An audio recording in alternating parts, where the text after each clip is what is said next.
Pakistan has carried out precision strikes on terrorist camps in Pakistan southeastern দক্ষিণ পূর্ব আফগানিস্তানে Afghanistan, সন্ত্রাসী ঘাঁটিতে নির্ভুল হামলা চালিয়েছে। এতে ২৯ জন সন্ত্রাসী নিহত হয়েছে।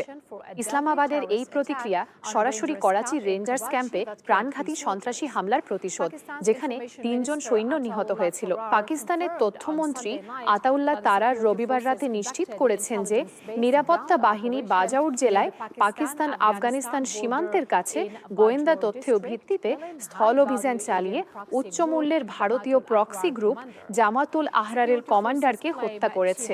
নিরাপত্তা বাহিনী দাবি করেছে তারা আস্তানাগুলোতে মজুদ বিপুল পরিমাণ অস্ত্র ও গোলাবারুদ ধ্বংস করেছে। পাকিস্তানি কর্মকর্তারা বলছেন আফগানিস্তানের সাম্প্রতিক হামলাগুলো পাকিস্তানের সন্ত্রাস বিরোধী অভিযানের ধারাবাহিকতা। এদিকে করাচি হামলার আওয়াসা সন্ত্রাসী নিজেকে শনাক্ত করেছে এবং প্রকাশ করেছে যে সে 1 সপ্তাহ আগে আফগানিস্তানের জালালাবাদ থেকে পাকিস্তানে প্রবেশ করেছিল।